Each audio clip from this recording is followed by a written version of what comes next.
Star Tamil Nadu ஜோதிட அறக்கட்டளையின் ST astro TV வாழ்வில் வளர்ச்சி. ST அஸ்ட்ரோ டிவியை கண்டு மகிழுங்கள். அனைவருக்கும் வணக்கம். இங்கு வந்திருக்கும் அனைத்து ஜோதிட ஜாம்பவான்களையும் வணங்கிக் கொள்கிறேன். எனக்கு இந்த ஜோதிட கலையை கற்றுக் கொடுத்த அனைத்து குருமார்களையும் வணங்கிக் கொள்கிறேன். நம்ம இப்ப ஒரு கேக்கு பாக்குற மாதிரி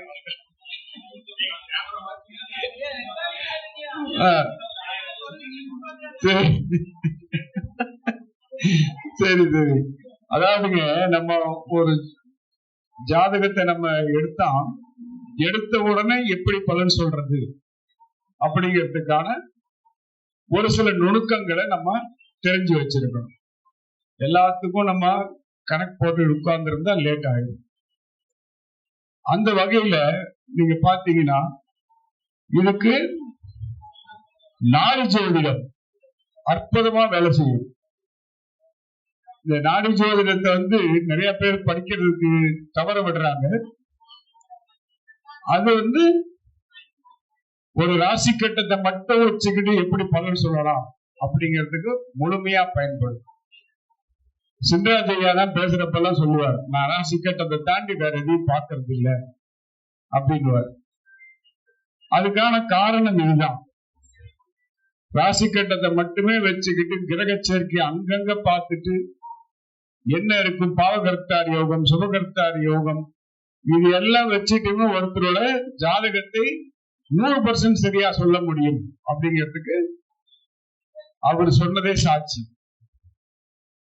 ஏன்னா ஜாதகம் ராசி கட்டம் தான் உயிர் இருக்கிறப்பதான் எதையும் செய்ய முடியும். உயிரை விட்டுட்டு மத்த எல்லாத்தையும் பார்த்து பிரயோஜனம் இல்லைன்னு சொல்லுவார் அவர்.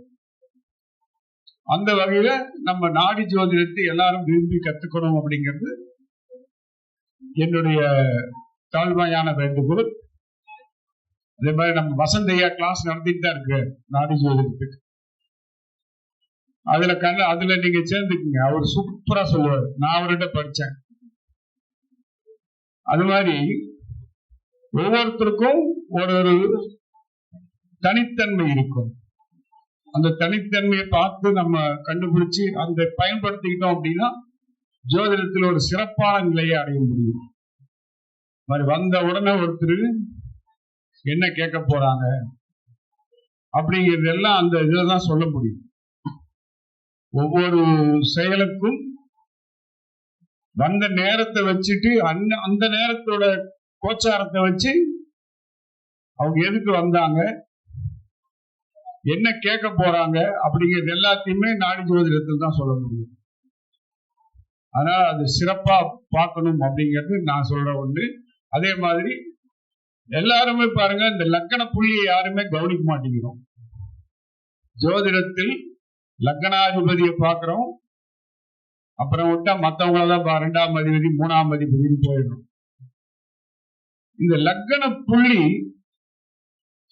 என்ன சாரம், அந்த சார அதிபதி எங்க இருக்காரு, அது சார்ந்துதான் அந்த ஜாதகரோட ஆசைகள் அபிலாசைகள் எல்லாமே இருக்கும். அதை நோக்கிதான் அவர் பயணிப்பார். இந்த லக்ன புள்ளிக்கு அவ்வளவு பவர் இருக்கு. லக்ன புள்ளி 10ஆம் இடத்துல லக்ன புள்ளி அதிபதி உட்கார்ந்து இருக்காருன்னா அவங்களுக்கு எப்பவுமே தொழில் சார்ந்த சிந்தனைகள் தான் இருக்கும். அவரோட மைண்ட் டைவர்ஷனே ஆகாது. லக்ன புள்ளி 2ல இருக்குன்னா அவருக்கு எப்படா வருமானம் பண்ணலாங்கிற ஆசைதான் இருக்கும். அதை சார்ந்துதான் போகும். அவரோட பாசங்கள் அனைத்தும் குடும்பத்தை நோக்கி தான் இருக்கும். அதுவே 4ஆம் இடத்துல லக்ன புள்ளி உட்கார்ந்து இருந்தா அம்மா தான் முக்கியம், மனைவியை கூட எதிர்பார்க்க மாட்டார். மனைவி முக்கியம் சொல்லவே மாட்டார் அவர். இந்த லக்ன புள்ளிக்கு அவ்வளவு சிறப்பு இருக்கு. அது இருக்கும் இடத்தை பொறுத்து அதனோட சேரும் கிரகங்களை வச்சு கிளீனா எடுத்துடலாம். அதை வச்சுட்டே ஒருத்தரோட குணநலங்களை சொல்ல முடியும். இவர் இப்படித்தான் இருப்பார் அப்படிங்கறத சொல்ல முடியும். இப்ப லக்ன புள்ளி ராகு சாரத்தில் இருக்கு அப்படின்னா கண்டிப்பா அந்த ராகு நல்லதுதான் பண்ணி ஆகணும். அவர் இருக்கக்கூடிய இடம் ராகுக்கு எப்பவுமே 6, 8, 12 தான் நல்லதுன்னு நம்ம சொல்றோம். அதே மாதிரி அவர் எங்க இருந்தாலுமே நல்லது பண்ணுவார். லக்கண புள்ளி ராகுவா இருந்தார். அதுவும் 10ஆம் இடத்துல ராகு இருக்கவங்களுக்கு பாத்தீங்கன்னா சிறப்பா தொழிலே அமைஞ்சிருக்கு. இதெல்லாம் ஒரு லக்கண புள்ளி மட்டும் வச்சுக்கிட்டு பலன் சொல்லிட்டு போயிட்டே இருக்கலாம். விரிவா பேசலாம், ரொம்ப லேட் ஆகும். அந்த அதையும் கவனிக்கணுங்கிறத நான் சொல்ல வரேன். லக்கண புள்ளியே கவனிங்க. லக்கண புள்ளி என்ன சாரம், அவர் யார் கூட சேர்ந்து இருக்கார், யார பாக்குறார், சுப கிரகமா பாவ கிரகமா, இதெல்லாம் வச்சுக்கிட்டு அற்புதமா பலன் சொல்ல முடியும். நம்ம லக்னாதிபதி எங்க இருக்காருன்னு பாக்குறோம். அந்த லக்னாதிபதி யார் கூட இருக்காருன்னு பார்த்துட்டு நம்ம பலனை முடிவு பண்ணக்கூடாது. லக்கண புள்ளியும் சேர்த்து வச்சு பலனை முடிவு பண்ணா பலன் 100% வரும். அதையும் கவனிங்க. அதுக்கு மேல சொல்லணும்னா அடுத்து பாருங்க. இப்ப நம்ம ஒரு சொத்து வாங்கணும், யார் பேர்ல வாங்கலான்னு பாக்குறோம். அப்ப கூட நம்ம பேர்ல சொத்து வாங்கலாமா அப்படின்னு பாக்குறதுக்கு மேல ஜோதிடம் பார்த்து யார் பேர்ல வாங்கலாம்னு ஒரு கன்சல்டேஷன் போயிட்டு வாங்கினீங்கன்னா அந்த சொத்து அழியாம இருக்கும். ஏன்னா நிறைய பேர் பண்ற தப்பு தம் பேர்லயே வாங்கிடுறாங்க. அப்புறம் வாங்கினதுக்கு அப்புறம் தான் பிரச்சனை வருது. அதுக்கு முன்னாடியே ஒரு ஜோதிடர்கிட்ட போய் கன்சல்டேஷன் பண்ணி யார் பேர்ல சொத்து வாங்கலாம்னு முடிவு பண்ணி வாங்கினீங்க அப்படின்னா கிளீனா இருக்கும். அந்த சொத்து விரயமாகாமல் இருக்கும். ஒவ்வொருத்தருமே ஒரு வருஷத்துக்கு ஒரு முறை ஜோதிடரை பார்த்து கன்சல்டேஷன் பண்ணிக்கணும். அவங்களுக்கு பிடிச்ச ஜோதிடர்கிட்ட போய் கன்சல்டேஷன் பண்ணிக்கணும். அப்பதான் எந்த ஒரு காரியத்தை செய்யறப்போ அவர்கிட்ட ஒரு டிஸ்கஷன் பண்ணோம்னா அது சரியான முறையில் இருக்கும். ஜோதிடம் அப்படிங்கிறது அந்த காலத்திலிருந்து உண்மை நிரூபிக்கப்பட்டது. ஒவ்வொரு இதுக்குமே நம்ம என்ன பண்ணுவோம், எல்லா ஜோதிடர்களும் அதே மாதிரி கோள்களின் கோலாட்டம் புக்கு படிக்கணும். அதுல எதிரடை நட்சத்திரங்கள்னு ஒரு சப்ஜெக்ட் வரும். அந்த சப்ஜெக்ட் பாத்தீங்கன்னா தினப்பலன் சொல்றதுக்கு பயன்படும். இன்னைக்கு கோச்சார சந்திரன் எங்க இருக்கார், என்ன சாரத்தில் நிற்கிறார், அது நம்ம ஜென்ம நட்சத்திரத்துக்கு எதிரடையில வருதா அப்படின்னு கவனிக்கணும். அப்படி எதிரடையில வந்தா அன்னைக்கு எந்த காரியத்தையும் செய்யக்கூடாது. நம்ம ஜென்ம நட்சத்திரத்துக்கு எதிரடையில அன்னைக்கு கோச்சார சந்திரன் நிக்கிற நட்சத்திரம் வந்ததுன்னா எந்த காரியம் செஞ்சாலும் அதுல தோல்விதான் வரும், பிரச்சனைகள் தான் வரும். அவங்கவுங்க சொந்தமா பார்த்துக்கிறதுக்காவது இந்த எதிரடை நட்சத்திரங்களை படிக்கணும். அவ்வளவு சிறப்பா அதுல பதில் சொல்ல முடியும். ஒரு அவசர வேலையா ஒரு அரசாங்க வேலையா போறோமா, அப்பவும் இந்த கோச்சாரத்தை பார்க்கணும்.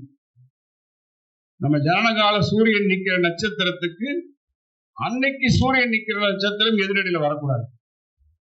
வந்தா அது அரசாங்க சம்பந்தப்பட்ட வேலைகள் எதையும் போய் பார்க்க கூடாது. பார்த்தா கண்டிப்பா நடக்காது. நம்ம சாதகதாரையும் மட்டும் பார்க்க கூடாது. சாதகதாரையிலும் எதிர் நட்சத்திரங்கள் இருக்கு. ஏன்னா சாதகதாரில கணக்கு போட்டு பாத்தீங்கன்னா 22வது நட்சத்திரம் வைநாசிகம் சொல்றோம். அந்த வைநாசிக நட்சத்திரம் சாதகதாரையில் தான் வரும். அதையும் கவனிச்சு பலன் சொன்னோம்னா 100% பலன் சொல்லலாம். பேச வாய்ப்பளித்தமைக்கு நன்றி கூறி விடைபெறுகிறேன். நன்றி, வணக்கம். பள்ளிப்பாளையம் தனக்கோடி.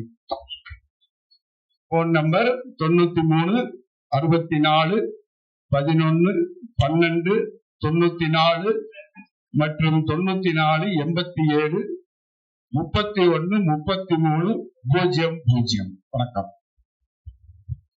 குறுகிய நேரத்தில் அதிக தகவலை கொடுத்த நம்முடைய தனக்கொடி ஐயா அவர்களுக்கு இப்பொழுது ராஜாசங்கர் ஐயா அவர்கள் பொன்னாடி போட்டி சிறப்பு செய்ய இருக்கின்றார். உங்களுடைய உற்சாகமான கைத்தட்டலோடு இருக்கிறவங்க கொஞ்சம் கைத்தட்டினா ரொம்ப சிறப்பாக இருக்கும். வெளியே சாப்பிட்டவங்கள கொஞ்சம் தயவு செய்து உள்ள வாங்க. வெளியே சாப்பிட்டு நின்றுட்டு இருக்கிறவங்க, பேசிட்டு இருக்கிறவங்க, வெளியே மீட்டிங் போட்டுட்டு இருக்கிறவங்க எல்லாரும் உள்ள வாங்க. உள்ள மீட்டிங் நடந்துட்டு இருக்குது.